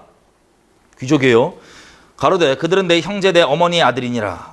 내가 여호와의 살아계심으로 맹세하노니 너희가 만일 그들을 살렸다면 나도 너희를 죽이지 아니하였으리라 하고 그 장자 여델에게 이르되 일어나 그들을 죽이라 하였으나 그 소년이 칼을 빼지 못하였으니 이는 아직 어려서 두려움이었더라. 자 지금 기드온이 직접 죽여요? 아니면 자기 큰아들에게 죽이라고 시켜요? 왜 그럴까요? 여러분 누가 누구를 죽였냐? 여러분 역사 속에서도 이 전쟁을 치를 때 누가 누구를 죽였더라 이 기록이 중요해요 안 중요해요? 명예적으로 중요하죠? 자기는 명예를 추구하지 않는 것 같아요. 누구에게 넘겨주고 싶냐면 자식에게 넘겨주고 싶어요. 네가 빨리 죽이라. 네가 죽였다고 얘기하게 이스라엘들한테 빨리 죽이라 이거야. 근데 여델이 아직 어려갖고 무서워서 안 죽입니다. 그래서 이들을 죽이고 기드온이 이들을 직접 죽이고 이들이 말 말고 낙타를 탔어요. 이스마엘 족속, 미디안 족속 요 같은 쪽 애들이죠. 얘네들이 낙타에다가 뭘 달고 있냐면 21절 세 달의 형상의 장식. 그게 뭐냐면 초승달입니다. 여러분 알라 있죠? 알라. 얘예요 얘. 알라. 요 미디안 요쪽에서 원래 수많은 우상 숭배하는 잡신 중에 하나인데 달신이에요. 달신 이름. 근데 모하메드가 잡고 우리 하나님 표방하느라고 유일신 요거 표방하느라고 알라로 통합한 겁니다. 달 요거예요. 요거. 요거를 달고 얘네들 신이에요. 달고 왔는데 22절 그때 이스라엘 사람들이 이렇게 얘기합니다. 기드온에게 지금 미디안을 쳐부셨으니까 당신과 당신 아들들과 당신 손자가 다 우리를 다스려라. 그때 23절 잘 보십시오. 기드온의 멘트. 기드온이 그들에게 이르되 내가 너희를 다스리지 아니하고 나의 아들도 너희를 다스리지 아니할 것이요 여호와께서 너희를 다스리시리라. 아멘이죠? 말은 똑바로 잘해. 근데 마음이 좀 달라요. 멘트는 이렇게 날리는데 겉으로 마음이 달라요. 나중에 나옵니다. 마음이 어떤 마음인지. 어쨌든 한 가지 요청합니다. 24절. 자, 그 대신 여호와께서 너희를 다스리니까 우리에게 다스리라 그러지 말고 여호와께서 다스리시는데 그 대신 너희가 이번 전쟁 이김으로 얻었던 그것을 금딱지들을 내게 줘라. 그 귀걸이랑 이런 거. 자, 금딱지를 내게 줘라 그랬더니 금딱지를 쭉 줍니다. 여러분 8장 10절에 보면 그 죽은 숫자 나와 있어요. 제가 혹시 궁금하실까 봐. 8장 10절에 보면 중간 부분에 모든 군대 중에 칼 든 자 12만 명이 죽었고 그 남은 1만 5천 명 가량은 그들을 쫓아서 거기 있더라. 그러니까 기록된 것만 13만 5천 명과 싸운 거예요. 300명이. 어쨌든 승리 후에 금 귀걸이 이것들 네가 그들에게 취한 거를 내게 달라 그래서 기드온이 그것을 받습니다. 이들도 즐거운 마음으로 줍니다. 24절 중간 너희는 각기 탈취한 귀걸이를 내게 줄지니라 하니 그 대적은 이스마엘 사람이므로 금 귀걸이가 있었습니다. 여러분 이슬람 사람들도 이스마엘이 자기 조상으로 여기는 거 아시죠? 그건 출처요 다 지금. 무리가 대답하되 25절 우리가 즐거이 드리리이다. 그래서 다 줬더니 26절 전체 어느 정도냐면 그 금귀걸이 무게가 금 1700세겔 1세겔이 11.4g이거든요. 그러니까 한 19.38kg, 한 20kg 정도 되는 거예요. 그리고 돈으로 따지면 5,168돈, 한 10억 좀 넘는 겁니다. 현재 지금 시가로. 그것들을 다 가지고 와서 27절 중요한 게 이거예요. 기드온이 그 금으로 에봇 하나를 만들어서 자기의 도시 오브라에 두었더니 온 이스라엘이 그것을 음란하게 위하게 하므로 그것이 기드온과 그 집의 올무가 되니라. 이게 기드온의 본심입니다. 에봇이 뭐냐면 제사장이 입는 옷이죠. 그래서 금으로 만들어서 기념물로 삼은 거예요. 이게 무슨 기념이냐면, 자, 우리가 미디안을 이긴, 누가 죽인 전쟁, 누가 이긴 전쟁? 말은 여호와인데 내가. 그래서 자기 도시에 놔둬서 이스라엘 백성들이 이걸 어떻게 섬겼냐면 음란히 우상 위하듯 한 거예요. 부적처럼. 그것을 보고 기드온이 좋아했을까요? 싫어했을까요? 즐긴 거예요. 자, 여기서 봐서도 10억 넘는 금을 이 자기 명예욕을 위해서 쓰는 걸 봐도 기드온이 아예 못 사는 집안은 아닌 것 같아요. 그죠? 이렇게 28절, 일단은 기드온이 사는 날 동안 40년 동안에 그 땅이 태평하였더라. 이 태평이 어떤 태평이에요? 0에서 100 따지면 0이 아니라 마이너스라고 말씀드렸죠? 이 지경을 유지를 하면서 30절, 기드온이 아내가 많음으로 몸에서 낳은 아들이 70명 싹 낳고, 아내 숫자는 안 나와요. 31절, 세겜에 있는 첩도 아들을 낳았으므로 그 이름을 아비멜렉이라 하였더라. 여기에 본심이 또 나옵니다. 그럼 아비멜렉이 무슨 뜻이냐면요, 지 아빠가 왕이란 뜻이에요. 여러분, 제가 만약에 아들을 낳았는데 아들 이름이 얘네 아빠가 왕, 이거면 제가 맨정신이에요? 약간 헷가닥한 놈이에요? 이상한 놈이죠? 지 본심이 들어있죠? 아비멜렉. 그것도 어디 가냐면, 자, 세겜이잖아요. 세겜. 기드온 세겜 첩집이 여긴데, 첩 아들한테는 자기 본심을 얘기했나 봐요. 그냥. 두 집 살림인데 지금 이 집에 가서는, 야, 내가 또, 아비멜렉의 뜻이 이거예요. 내가 또 왕 아니냐. 이스라엘 또 내가 말하면 또 껌뻑 죽잖아. 다 다스리잖아. 이런 교만함, 이 본심의 마음을 여기 갖다 풀어버린 거예요. 그래서 애 이름을 니에비가 왕. 자기 스스로 자화자찬을 쿠션 쳐서 하는 겁니다. 계속 지금. 장자 여덟에 쉬었다가 안 되고, 에봇하고, 그 다음에 자기 첩 아들한테 아비멜렉. 그러니까 마음이 높은 거예요, 지금. 기드온이. 그래가지고 있는데, 기드온이 32절 나이가 많아 죽습니다. 또 여기까지 얘기하면 가끔씩 이런 분들 있어요. 그럼 기드온 천국 갔어요? 지옥 갔어요? 물어보시는 분들 있어요. 나도 몰라요. 그래서 히브리서 믿음의 장 보면 믿음의 선배들 얘기할 때 기드온이 나옵니다. 근데 거기 보면 약간 애매하기도 해요. 뭐라고 되냐면 기드온, 다윗, 입다 막 나오면서 이들이 믿음으로 나라들을 이기기도 하고 하기도 하고 믿음의 행위들을 얘기합니다. 여러분, 다시 말씀드리지만 성경에 나와 있는 인물 중에 인물 자체를 완벽하게 본받을 사람은 예수님 빼고 아무도 없어요. 이 인물들이 믿음으로 행한 것들은 우리가 본받아야 되는데 인물 자체를 본받지 마십시오. 성경의 주인공, 다시 말씀드리지만 인물이 아니에요. 하나님이에요. 누가 천국 갔냐 지옥 갔냐 앞으로 그런 것들이 좀 궁금하실 분들이 나올 텐데 너무 그거 궁금해하지 마세요. 그거 알아도 여러분 인생에 도움되는 거 크게 없어요. 몰라도 도움되는 거 크게 없어요. 그냥 우리가 잘하면 돼. 하나님 앞에. 아멘이죠? 그러니까 나중에 가보면 확인해. 지옥 가서 확인하시지 마시고, 지옥 가서 너 왜 여기 있니 이러지 마시고, 그냥 천국 가서 그냥 편안하게 서로 확인하시면 됩니다. 지금 우리가 중요하지 따지지 마세요. 저도 몰라요. 마지막 회개했을 수도 있고 모르겠습니다. 어쨌든 기드온이 이런 상태에서 죽었어요. 죽었더니 33절, 기드온이 이미 죽음에 이스라엘 자손이 돌이켜 바알들을 음란하게 위하고 또 바알 브릿을 자기들 신으로 삼고, 이게 짜증나는 게, 여러분 이스라엘이 섬겼던 우상 신들 있죠. 가나안 땅에. 이게 혼합된 신들이에요. 그러니까 완전 우상 이방인들이 섬기던 신도 있고 또 여호와랑 혼합한 신들이 있어. 그런 놈들이 바알 브릿 이런 것들입니다. 브릿이 무슨 뜻이냐면 언약이에요. 언약. 엘 브릿, 바알 브릿, 브릿 나오는 것들 있죠. 다 언약이에요. 언약하면 누굽니까? 우리 주님이시죠? 다 이것들이 이게 겸하여 막 짬뽕으로 만들기도 하고 막 겸하여서 우리 마음에 만든 하나님이에요. 그게 자기가 주님께 떠나 있는 거 돌이킬 바는 생각 안 하고 왜 약속하신 거 안 지키냐고. 그것도 바알 브릿 같은 겁니다. 섬기는 게 마음에. 예레미야서도 그러죠. 너희가 내 말에 잘 거하고 내 말을 잘 들으면 내가 너에게 약속한 바를 내가 행해주겠지만 너희가 그러지 않으면 내가 그걸 돌이키겠다. 그러면 하나님 분명히 언약 안에 있을 때 그게 당연한 기본 전제인데, 결혼도 서로 목숨 다해 사랑하는 상태가 기본 전제이지, 바람나 있는 상태, 이 배우자를 냅두고 바람나 있으면서 왜 나한테 내 남편으로서 의무를 충분히 안 하냐고 이런 미친 소리 하면 돼요 안 돼요? 죄인인 세상법도 그거 안 되죠. 마찬가지입니다. 이렇게 바알 브릿들을 이들이 섬기고, 34절, 여호와께서 이들을 이들을 건져내신 것도 기억지도 않고 어려움을 건져주신 것도 기억지도 않고 35절 기드온의 집에 베푼 은혜를 따라서 그 집을 후대하지도 아니하였던 이 상태 지금 여러분 잠언 17장 13절에 보면 우리가 이제 대한민국에 적용이 되는 건데 어디든 만약에 선대를 받고 그것을 악으로 갚잖아요. 그러면 그 집안에 악이 떠나지 않는다고 그랬어요. 그 집안 자체. 은혜를 베품받고 선대를 받았는데 그것을 악으로 갚았다. 그 악이 그 집안에 떠나지 않는다. 여러분에게 누가 잘해준 사람이 있으면 그 사람의 영적 상태와 상관없이 여러분은 그 잘해준 거에 대해서 하나님 앞에서 그냥 선대해 주시면 돼요. 그분을. 하나님께서 그분 알아서 다루실 거예요. 이해되세요? 여러분들은 하나님 말씀, 우리 모든 하나님 말씀에 적용받는 사람들입니다. 그래서 여러분들에게 누가 선대해주고 잘해준 게 있으면 그것을 진짜 감사하게 생각하고 그 사람을 잘해 주십시오. 하나님의 이름으로, 하나님 안에서. 저 사람이 요즘 상태가 안 좋아. 그거는 하나님 알아서 할 거니까 걱정하지 마시고 그것 때문에 그 사람 여러분에게 은혜 베푼 걸 막 제끼고 막 욕으로 갚지 마시고 여러분의 저주를 부르시는 길이에요.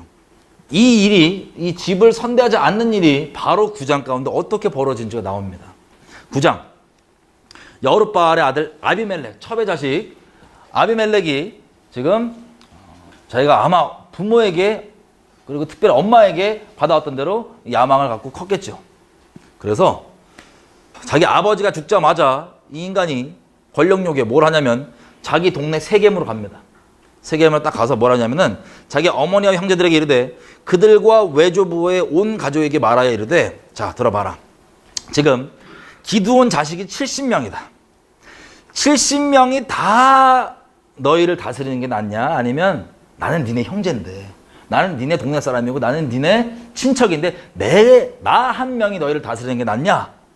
나는 너희의 친척이다 라고 얘기를 전해요. 그랬더니 이 첩과 이 첩 집안들 전체 다가 뭐라고 얘기하냐면 온 세겜 사람들한테 말하는 거예요.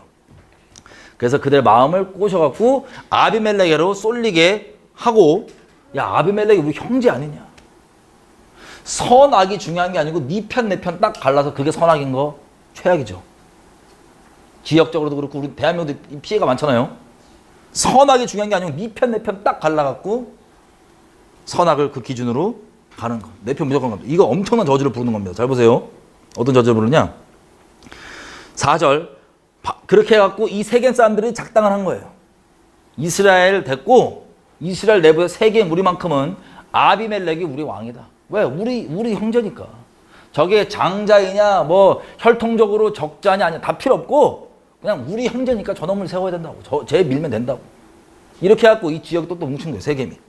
그래가지고 뭘 하냐. 4절 바알브릿 묘에서 그것도 우상 묘에서 우상의 이 재물들 있죠. 은 70개를 가지고 그에게 아비멜렉에 주매 아비멜렉은 그걸 가지고 건달을 깡패들을 사갖고 자기를 따르게 만들면서 세력을 확장합니다. 와 무섭죠. 이 모든 세겜 전체가 이것을 주도적으로 하는 겁니다. 깡패들을 그 우상의 돈으로 사서 자기의 혈육이라고 실제 혈통적으로 합당한지 안 하는지 옳은지 안 그런지 따지도 않고 그냥 뭉쳐갖고 깡패들 따르게 하면서 세력 형성해갖고 이스라엘을 대적하는 것. 그래가지고 이들이 이 세겜 사람들이 이 깡패들과 함께 무슨 끔찍한 짓을 하냐 보세요. 5절 어디까지 이 기드온 동네 가서 기드온 아들 70명을 다 잡아주게. 자기 형제인데 70명을 다 잡아줘. 누가? 세겜 사람들. 이렇게 무서운 거예요. 여러분 하나님을 사랑하면 하나님 어떤 복을 주신다고 돼 있어요? 1000대까지 복 주신다고 돼 있고 우상 숭배하면 3, 4대까지 죄가 간다고 돼 있죠. 기드온 집안에 이게 벌어졌는데 여러분 우리에게 이게 벌어지면 이거 작은 일이 엄청나게 큰 일이에요. 형제들끼리 자기 형제 70명을 다 잡아주게 한 놈이. 자기 동네를 지역 기반 세력해갖고 우상 돈으로 깡패를 사갖고 와서 70명을 다 잡아주게. 그 동네 사람들은 전체 다요. 그것도 어디 동네에서? 우리 동네 오프라에서 기드온 도시에서 다 잡아주게. 그 70명. 무시무시하고 끔찍한 재앙입니다. 그렇게 한 다음에 6절 아비멜렉을 왕으로 삼습니다. 세겜에서. 그래서 3년 동안 아비멜렉이 이스라엘을 다스려요. 기드온의 자리를 대탈한 겁니다. 성령에 의해서가 아니고 하나님에 의해서가 아니고 인간적인 욕심과 악독함에 의해서. 여러분 세겜 사람들 입장에 한번 생각해 보십시오.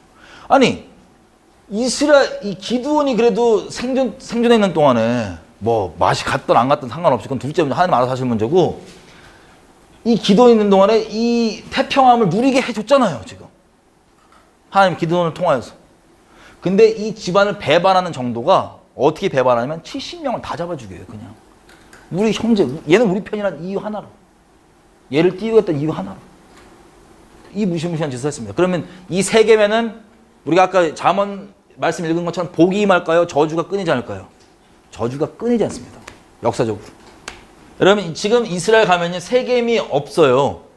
여기가 이제 그 웨스트뱅크라 그래서 팔레스타인 사람들이 사는 지역인데, 웨스트뱅크는 세당 기준이고요. 요르단의 서쪽이라는 뜻이니까. 사마리아 지역인데 세 계명이 없고 지역을 뭐라고 하냐면 나블루스라고 불러요. 나블루스. 네오폴리스. 새로운 도시. 옛날에 로마가 쳐들어와서 이스라엘 쓸어버린 다음에 가면서 세운 도시. 네오폴리스. 왜 저쪽에 세웠냐? 얘네가 영적으로 알아요. 귀신 따라서. 어디가 이스라엘에 대적하는 견고한 진인지. 땅 이름도 팔레스타인으로 바꾼 것들 들어보신 적 있죠? 이게 가나안 땅인데 이스라엘 땅인데 팔레스타인 이름도 지금 다 팔레스타인 땅으로 부르잖아요. 그게 영적으로 이스라엘에 대적이 된 그 이름들. 다 사람들이, 세상 사람들도 다 인식이 없어도 영적으로 다 자기 영적이에요. 다. 귀신 따라서. 어쨌든 이 세 계명이 이런 끔찍한 저주받을 짓을 스스로 부르고 있습니다. 그래서 7절 요담이 뭐냐면 막내 한 명 튀었어요. 70명 중에 한 명 튀었다. 기브온 아들 다 죽고 한 명이 튀었습니다. 요담이 튀어가지고 하는 말은 뭐냐면, 자, 비유를 막 들면서 16절, 9장 16절. 이제 너희가 아비멜렉을 세워서 왕을 삼았으니 너희의 행한 것이 과연 진실하고 의로운 일이냐? 이것이 여룻바알과 기드온이죠. 기드온과 그 집을 선대함이냐? 이것이 그 행한 대로 그에게 보답함이냐? 그래서 이것 때문에 너희가 한 반석 위에, 18절 보세요. 그 아들 70인을 한 반석 위에 죽이고, 70명 다 죽였는데 얘가 71명째인가 모르겠어요. 어쨌든 저도 모르겠어요, 숫자를. 어쨌든 다 죽여버리고 너희가 형제가 된다고. 18절 끝에 부분, 아비멜렉이 너희 형제가 된다는 그 이유로 그를 세워 세겜 사람의 왕을 삼았도다. 그래서 20절 저주가 아비멜렉에서 불이 나와서 세겜 사람들과 밀로 족속을 불사를 것이고, 세겜 사람들도 밀로 족속에게로에서도 불이 나와서 아비멜렉을 불사를 것이다. 불사를 것이니라 하고 튑니다. 자, 22절. 그래서 아비멜렉이 그렇게 어거지로 해서 3년 동안 다스리고 있을 때 무슨 일이 벌어지냐? 23절 보십시오. 하나님이 아비멜렉과 세겜 사람들 사이에 뭘 보내신대요? 귀신을 풀어버리세요. 악한 신을 보내심에, 서로 이간케 하시는 악한 신을 보내심에 세겜 사람들이 아비멜렉을 배반하였으니, 이렇게 악을 인하여 배반했으니 계속 배반하는 겁니다. 배반 계속 하는 거예요. 회개하지 않는 이상. 이거 교회에도 적용되더라고요. 보니까 교회에 어떤 예배당 안에 목사님 진짜 하나님 때문이 아니라 자기가 가지고 있는 종교적 기준 때문에 마음에 안 들어갖고 이렇게 저렇게 뒤에서 뒤담 까고 매혹하고 다니다가, 진짜 목사님이 잘못한 게 아니라 그냥 자기 종교적 기준에 마음에 안 든다는 이유로 하나님께서 이 목사를 위해서 이걸 책망해라, 이것도 아니라 그냥 자기 기준이 아닌 것 같다가 계속 이렇게 뒤에서 나불나불 대면서 당짓기를 해갖고 이거를 막 교회를 깨부시는 귀신들이 있어요. 실제 본인은 자기의 귀신 쓰임받는다 얘기 못하죠. 아주 의롭죠. 나는 교회를 위하는 거고, 나는 정의로운 거고, 하나님을 위하는 거다라는 착각을 당연히 귀신이 줄 거 아니에요. 그죠? 그렇게 돌아다니다가 깨고 만약에 이들이 나가서 교회를 차리잖아요? 그럼 그 교회 어떻게 될까요? 말짱할까요? 계속 반복돼요. 계속. 왜? 영적으로 똑같은 겁니다. 여러분, 심지어는 진짜 두려웠던 게, 그렇게 사람들을 뒤에서 막 이런 조종해 먹고 이렇게 해갖고 이걸 막 깨먹고 하면 대적하잖아요? 그러면 나중에 계시록에 보면은 이세벨의 자식을 하나님이 죽여버린다고 되어 있어요. 심판으로. 이세벨 자녀를 죽여요. 회개하도록. 실제 어떤 교회에 어떤 권사님이, 어떤 분이 막 이거를 엄청 이렇게 해갖고 교회를 깨먹고 대적하고 난리가 난 거예요. 근데 이 집안에 불나갖고 딸이 죽은 거예요. 그냥 그 권사님 집안에. 그런 일 있으면 안 됩니다. 여러분, 이게 오해하지 말으셔야 될 게, 어떤 목회자나 이런 분들이 주님한테 똑바로 서 있지 않은 상태에서 누가 하나님 마음 주어갖고 이거 돌이키자고 얘기하는 것들을 커버하기 위해서, 방패 먹기 위해서 이렇게 하는 게 아니라, 실제 선대하는 부분을 악행으로 갚는 것들은 저주가 임하는 거예요. 이해되세요? 그리고 배반으로 한번 나간 거는 계속 배반으로 가는 거예요. 하나님께로부터 온 거라면 잘 가겠죠. 하나님께서 구별되라고 한 거면 잘 가겠죠. 그게 아니라 이런 걸로 배반으로 가면 계속, 왜? 한 번 죄나 어둠에 열린 것들 계속 열려있는 문으로 왔다 갔다 하는 거 제가 말씀드렸잖아요. 그죠? 이게 쉽게 갈 수 있는 거. 이런 악을 위하여서 악을 선하다고 여기면서 스스로 선악을 뒤바꿔갖고 배반을 그렇게 열어놓은 집안이니까 세겜의 배반이 계속 이어집니다. 그래서 아비멜렉이 그렇게 잡았으니 귀신이 딱 그 열린 문으로 들어가서 뭐라냐? 24절. 이 보복은 24절. 기드온의 아들 70인에게 행한 포악한 일을 갚되 원수를 갚되 그 형제를 죽여 피 흘린 죄를 아비멜렉과 아비멜렉의 손을 도와서 그 형제를 죽이게 한 세겜 사람에게로 돌아가게 하십니다. 심판이에요. 아비멜렉과 그 세겜 전체에 대한. 이 심판이 25절 어떻게 하냐면 세겜 사람들이 아비멜렉이 이제 아루마라는 곳에 있어요. 아비멜렉이 다스리는 입장으로. 근데 세겜 사람들이 일부러 문제를 아비멜렉 좀 이렇게 해코지 하려고 세겜 지나간 사람들을 계속해서 약탈하고 막 하는 거예요. 아비멜렉 거슬리게 하기 위해서.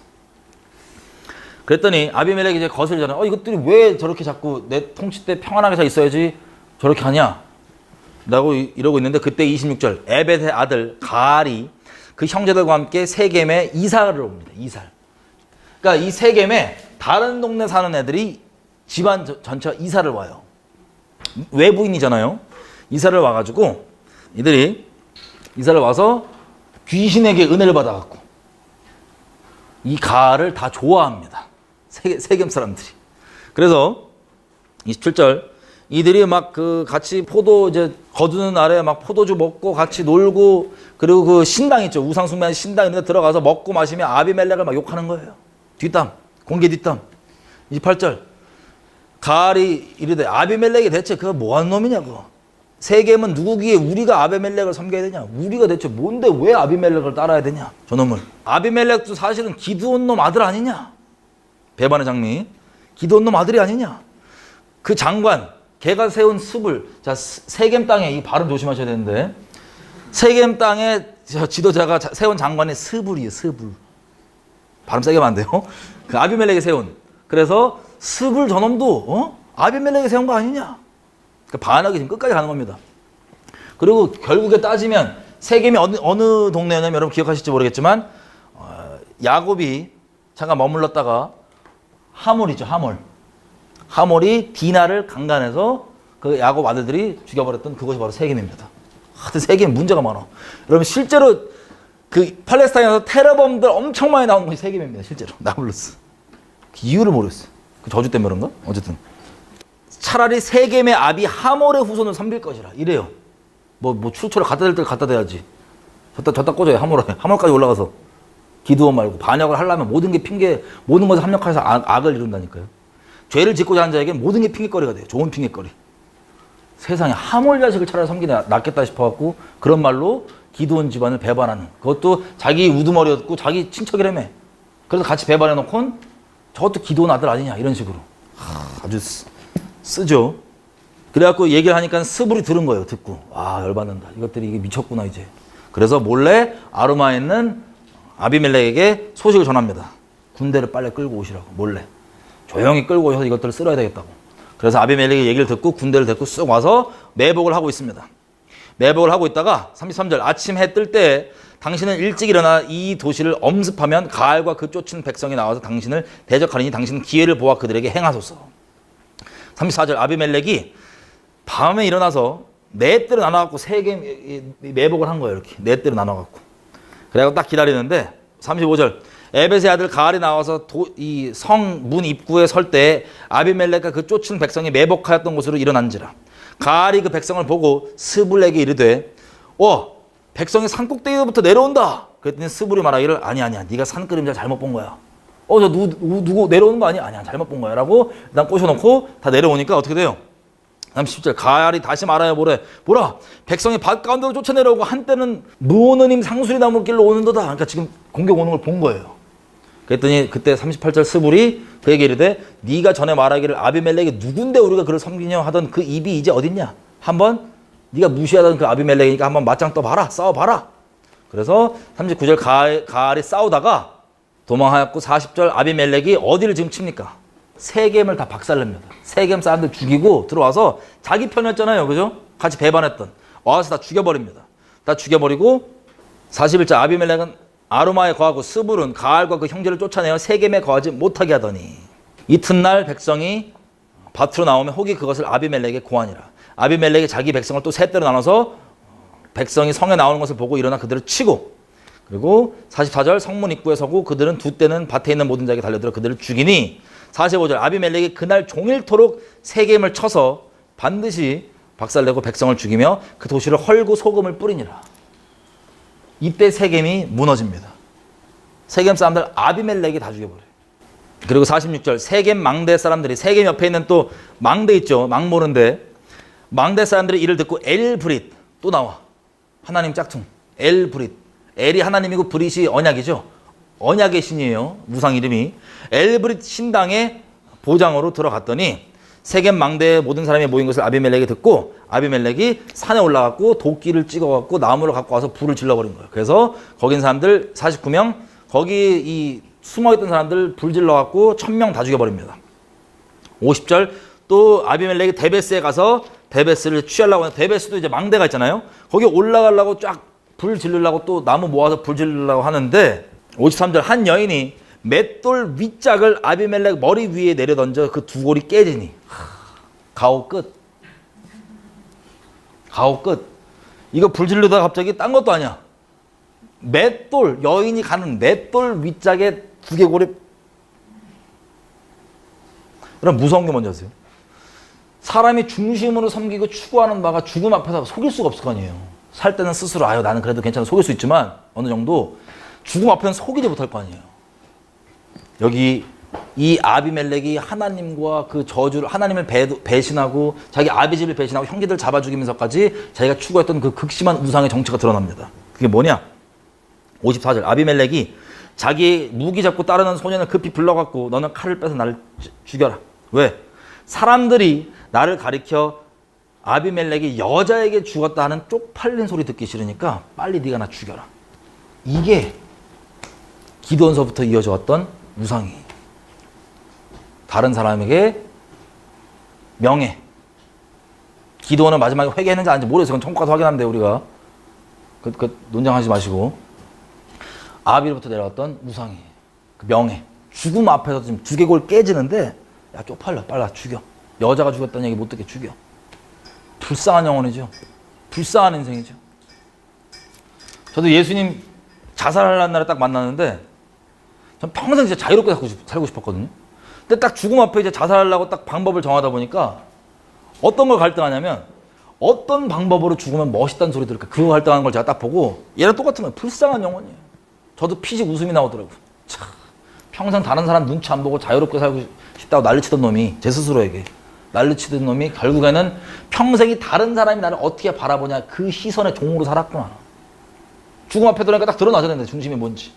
근데 다른 예수님이 없으니까 다른 선택권이 없으니까 예수님이 있으면 당연히 알았으면 당연히 이거 버리고 예수님만 따르면 되죠. 다른 사람이 뭐라고 보는 게 뭐가 중요해. 예수님이 나를 어떻게 보는지가 제일 중요하지. 근데 그게 없었으니까 내가 결국에는 죽음 앞에서 다른 사람이 나를 어떻게 바라보냐 이 다른 사람 시선의 종으로 평생 살았던 거예요. 난 아니라고 여겼지만. 피식 웃음 나오더라고요. 에휴 인간아. 결국 그거냐. 이 불쌍한 인간. 그 배반, 그 악독한 짓 그렇게 하면서 그 악 받쳐갖고 그렇게 못된 짓 하면서 살아왔던 그 결국의 목적이 뭐였냐? 다른 사람에게 잘 보이려고. 이 불쌍한 인간. 그걸 위해서 이 짓까지 했던 거예요 지금. 쪽팔리지 않으나 무슨 건달이에요 건달. 쪽팔리면 끝이잖아. 건달들 말하는 거 있죠 맨날. 건달 실제 그들 마음은 우상이에요. 야 건달 쪽팔리면 끝이잖아. 아비멜렉이에요. 건달 데리고 권력 잡았던 이 깡패들 데리고 권력 잡았던 이 불쌍한 놈. 지옥에서 이를 갈면서 지금 영원토록 불타고 있을 거예요 아비멜렉. 그거 추구하다가 비참하게.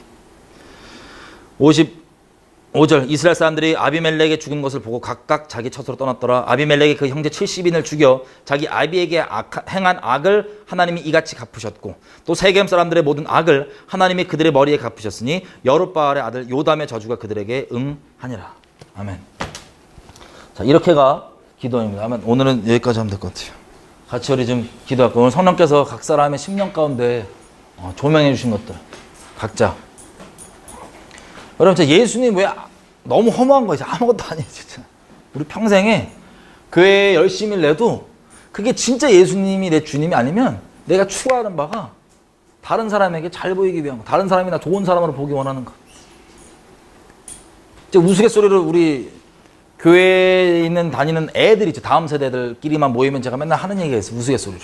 야, 니네 엄마 아빠 맨날 싸우다가도 예배당 입구 딱 근처 가면 주차 딱 하면 바로 표정 갑자기 가면 딱 들어가지 않냐. 갑자기 싸우는 거 갑자기 일시정지 딱 눌러주고 동시에 엄마 아빠 동시에 일시정지 딱 눌러주고 얼굴이 너무 광명의 천사로 바뀐 다음에 모든 그 교회 분들에게 아주 상냥한 인사를 하시지 않냐. 애들이 막 웃어요. 다 아니까, 다 보니까. 여러분, 우리가 예수님은 모르잖아요. 그러면 평생에 다른 사람에게 내가 잘 보이기 위해 사는 그 비참한 가운데 매어 사는 거예요. 저도 그랬고, 제 인생. 제가 예수님 만나고 너무 자유로운 것 중에 여러 가지, 너무나 많은 이유가 있지만 그 중에 한 가지가 다른 사람의 시선을 제가 눈치 안 봐도 되는 거예요. 그게 뭐냐면 내가 다른 사람을 막대한다는 게 아니라 진짜 진실되게 대할 수 있는 거예요. 진짜 진실되게. 그 영혼을 위해서. 나를 안 좋게 보고 오해한다 할지라도 진짜 진실되게 대할 수 있는 거. 다른 사람에게 내가 잘 보여갖고 무슨 콩고물 먹고 아예 그런 간사함이 간사하게 안 살아도 되는 거. 이게 너무 감사한 이유 중에 하나예요. 하나님 앞에. 나 사람 앞에 안 간사하게 살아도 되는 거야. 여러분 약자한테 막대하고 강자한테 잘 보이는 거 이거 다 간사한 거예요. 그냥 진실되게 대하는 거. 그 영혼에 대해서. 심지어는 이게 없으니까 오히려 이 진실함을 혹시 뭔지 모르는 분들은 상처받을 수도 있어요. 가끔씩. 저 되게 상냥하지가 않냐고. 미안해. 좀 안 상냥해. 그 약간 기분 성격이에요. 죄송해요. 근데 그거랑 다른 거예요. 진실되게 대하는 거랑. 아무리 상냥하고 이렇게 해도 간사하게 대하는 건 그건 진짜 마음과 마음의 교제도 아니고 진짜 간사한 거예요. 그 사람 조심해야 되는 거예요. 언제 이 아비멜렉처럼 뒤통수 찌르고 저 칼 찌를지 모르는 사람이에요. 앞에 보이는 이 간사함. 그리고 사람에게 내가 대할 때도 간사하게 대할 필요도 없고. 얼마나 감사해요. 사람이 좀 오해하면 오해하면 기분이 좋은 건 아니지만 그래도 거기 굳이 매일 필요도 없어요. 하나님이 아시니까. 이 자유함, 예수님 안에 있는 엄청난 자유함 중에 하나입니다. 교회에서도 우리가 막 일부러 척할 필요 없어요. 종교적으로 막 진실되게 대하는 거예요. 하나님 우리를 자유케 하셨으니 다시는 종의 멍에를 매지 맙시다. 자, 아비멜렉과 이 기드온 보면서 이게 참 다시 기도할게요. 성령께서 조명해 주신 대로 하나님 우리 각 사람의 10년 가운데 내가 예수님만 붙잡고 아닌 것들은 아닌 거 정말 끝내고 연기도 끝내고 예배당에서 연기 제일 힘들어요. 하지 마세요. 아니 하루는 일주일에 하루는 그래도 예배당 와서 쉬어야 될 거 아니에요. 예배드리면서 주님 안에서 감사함과 기쁨으로 그 연기하느라 힘들어하지 마시고 간사에 대하느라 힘들어하지 마시고 같이 우리 주님 앞에 하나님께서 인도하신 대로 조명해 주신 대로 각자 좀 기도할게요. 감사합니다. 저희 오늘 이렇게 기드온과 아비멜렉의 이런 내용들을 통하여서 우리가 진정으로 붙잡아야 할 바가 무엇인지 알고 또 우리가 무엇을 하나님 앞에서 정말 영혼들을 대할 때 사람들을 대할 때 어떻게 대해야 되는지 어떻게 진실되게 대해야 되는지를 다시 한번 조명받게 되는 개인적인 시간이었습니다. 아버지 영혼들에게 정말 진실되게 대할 수 있도록 우리 마음을 지켜주시고 붙들어 주시고 간사하지 않고 정말 진짜 영혼들을 생각하며 대할 수 있는 그런 우리 될 수 있도록 붙들어 주십시오. 특별히 하나님께서 우리를 이런 것들에 다 자유케 하시려고 십자가를 져주시고 우리 자유케 하셨사오니 그 자유한 마음껏 누리되 영혼들 그렇게 주님 안에서 섬기는 자로 살 수 있도록 도와주십시오. 자발적으로 잘 보이기 위한 게 아니라 자발적으로 그 영혼들을 위해서 섬기는 자들로 살 수 있도록 우리를 붙들어 주십시오. 아버지 감사합니다. 감사합니다. 또 우리가 선대한 것들을 우리가 감사함으로 계속 선대하고 하나님께 겸손히 있기 원하고 그것을 악하게 대하는 자가 아니라 높은 자가 아니라 겸손한 자로 살기 원합니다. 아버지 붙들어 주십시오. 감사합니다. 예수님의 이름으로 기도드렸습니다. 아멘. 오늘 이거 팁을 하나 말씀드리면 오늘 제가 이걸 준비하면서 기도할 때 어떤 기도가 나오냐면 이런 기도가 나와요. 어떤 분에게 적용될지 모르겠어요. 여기 오기 전까지 오늘 이후로 오늘 하나님께서 여러분의 10년 가운데 말씀하신 내용 중에 다시는 예전처럼 안 살아도 되는 자유로운 말씀이 여러분에게 임하는 거. 누군지 모르겠어요. 그래서 그것 때문에 자유케 되는 한 분인지 뭐 여러 명인지 전부 다인지 모르겠지만 어쨌든 그런 기도가 계속 나오더라고요. 오늘 정말 평생이 바뀔 수 있는 그 말씀이 어느 분에게 주어졌을 겁니다. 어떤 건지 저도 모르겠어요. 어떤 포인트인지. 곰곰이 생각하시고 버리지 마시고 주님 안에서 그걸 붙잡고 잘 사시면 됩니다. 수고 많으셨어요.